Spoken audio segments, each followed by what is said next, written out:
You're listening to Key West Beer Tales, the sum of all beers, brought to you by the Cork and Stogie, 1218 Duval Street, Key West, Florida. The facts and opinions of the show and its staff are prone to exaggeration, error, and conjecture, and are often given under the influence, always given under the influence of drinking beer. After all, this is a beer show. It's about beer, and we are busily drinking it while discussing its merits, so what did you expect?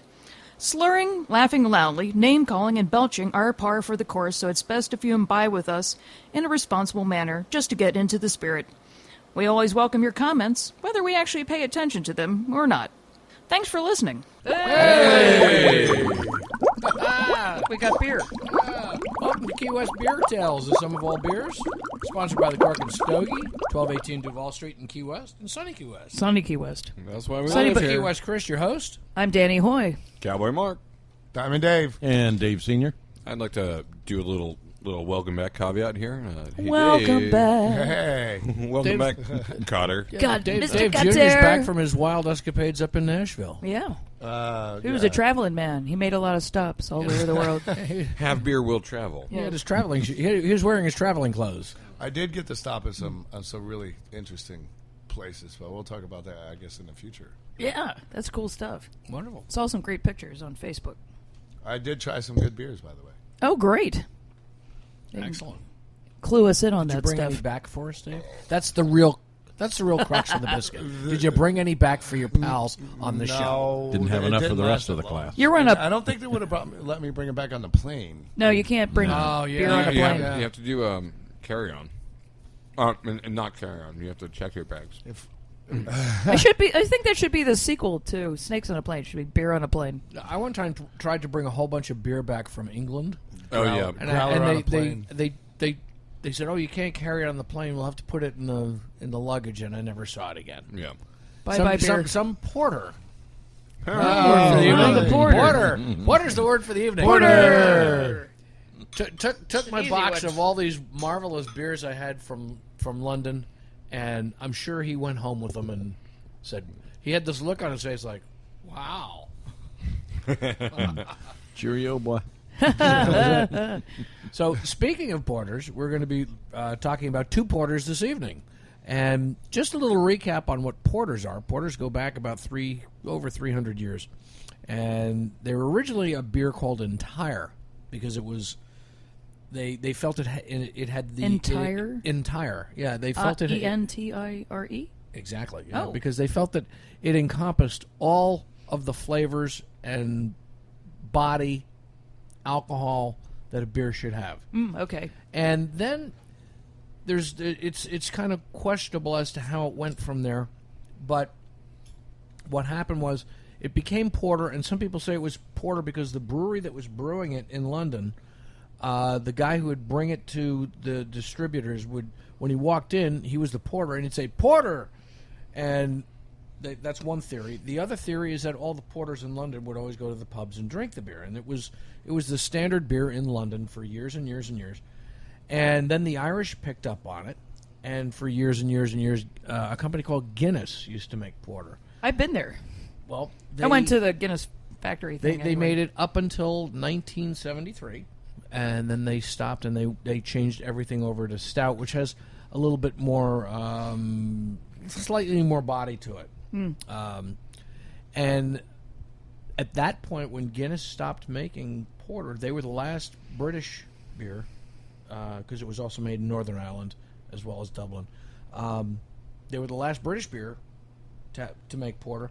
And at that point, the only porter, authentic porter, that was made in the world was made by the Anchor Brewing Company in San Francisco, who we've reviewed their beer before. And they had there were other companies like for instance Yingling. There were other beer companies in Europe. Narragansett, yes, exactly. Yeah. But they were not actually porters. They were lagers. Porters, of course, are ales. And the only company that made it for a long time was the Anchor Brewery. And with the resurgence of an interest of beer brewing in the United States, all of a sudden other breweries started making it. Then all of a sudden, because of that, they started making it back where it was made originally in England. So now we have a good amount of porters. But porter is going to be a very dark beer. Yes. Very dark ale, heavy, very similar to a stout, a maybe a notch down. If a stout was a 10, a porter's going to be an 8.5 or a 9. Yeah, not we're talking not necessarily about flavor profiles. We're talking about like viscosity, darkness, and well, I mean also flavor profiles. But again, not to say that some porters out there are not as flavorful as stouts. Right. But no. yeah.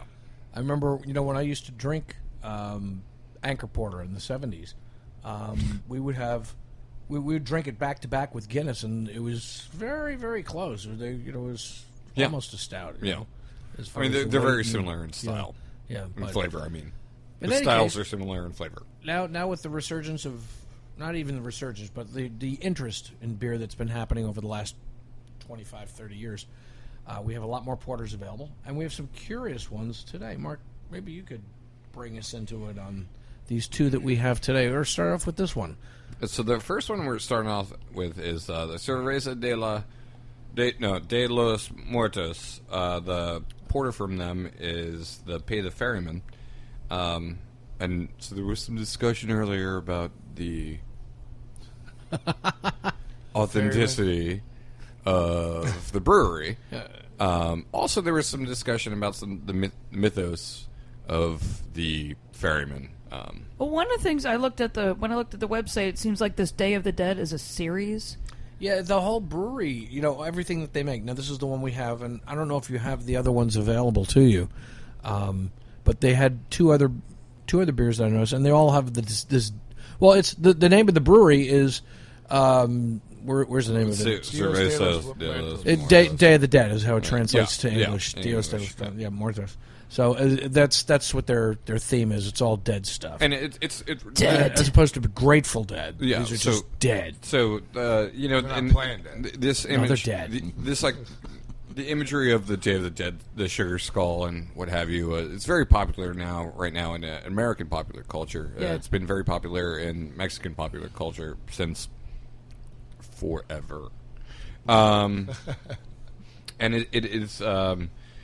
It's the skull with the flowers, and it's all painted up and stuff.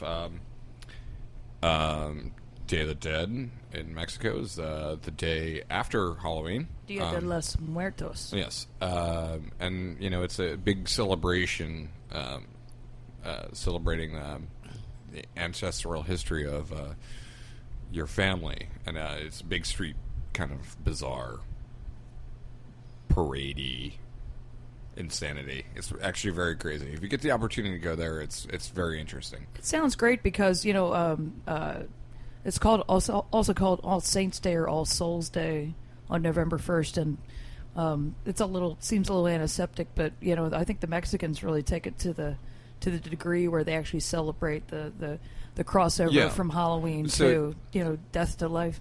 Well, I mean, it's all based in the Catholic religion, and I'm going to try not to bore anybody with this, but so Halloween, a pagan holiday that was adopted by the Catholics, basically to All Hallows Eve. To kind of like get the pagans to kind of be like, hey, we're cool too. Look at us. They do that with all kinds of religions. You'll find that in, for instance, Cuba, which is 90 miles away, have a religion called Santeria. Yeah. And in Cuba, my first wife was Cuban. Yeah. Well, yeah, but my first wife, who was Cuban, she said that they're considered the Santeros, as they call them.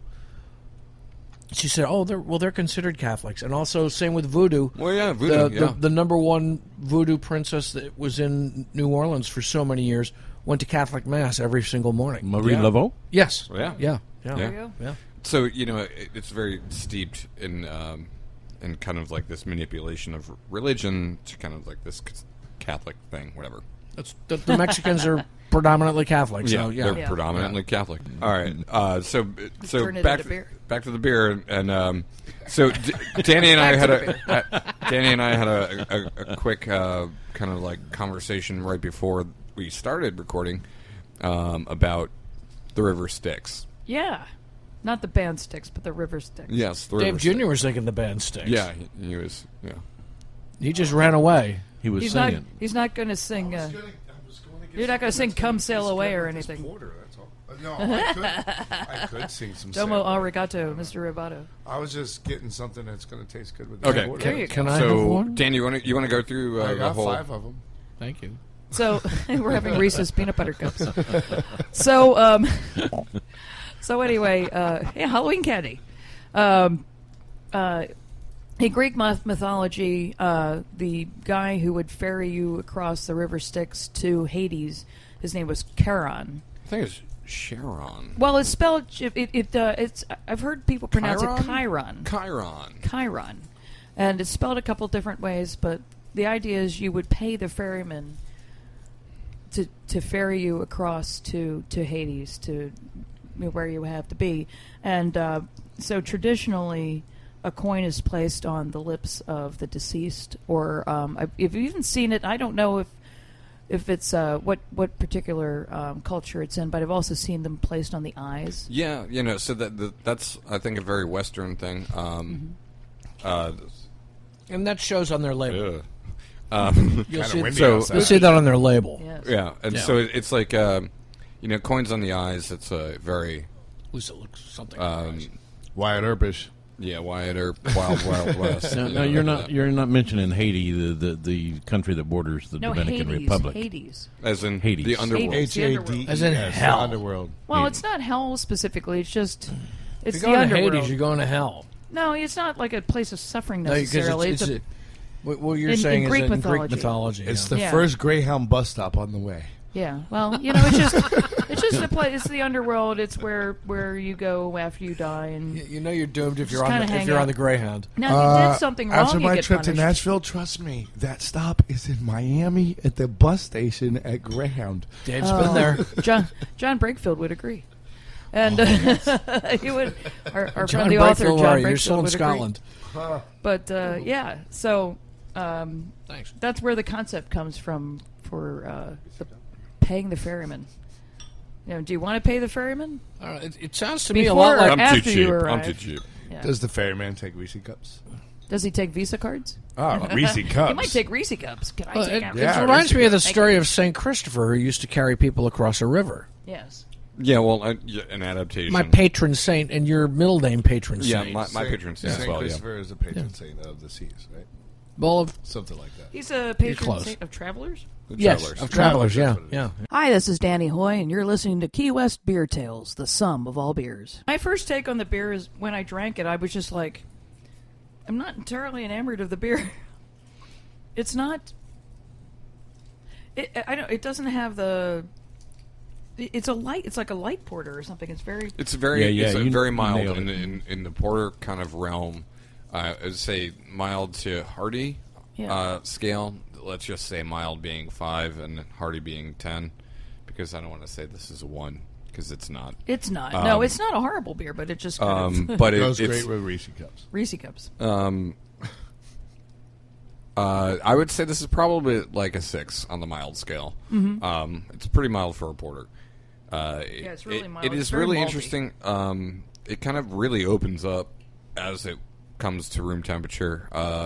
I think that the first time I had it, I was like, "Oh, this, although very mild, is a very drinkable porter." And if I were in, say, Mexico City, and I were to get a porter, this would be a refreshing porter. Because it's on the lighter body side. Yeah, it's a little lighter on the body. Now, I've never been to Mexico City, but Mexico City is a city that's also very high in altitude. Yeah, I think that's it's true. 7,000 feet. Yeah. Memory serves me correct. I could be wrong on that. Don't quote me. But I'm thinking at a 7,000 foot in a hot climate, this might work. Yeah. Yeah, I mean, honestly, I think this beer works for me here too. I mean, we're 3 feet. Pushing. Yeah, pushing 3 feet. On the porch. Getting lower every day. That is 3 feet above sea level, guys. That's They're someplace below. they're 7,000 feet. So anyway, but yeah, I really think this beer works for me in a lot of different ways. It's not a very traditional porter in flavor. You do have the molasses, the maltiness, the richness, but it's very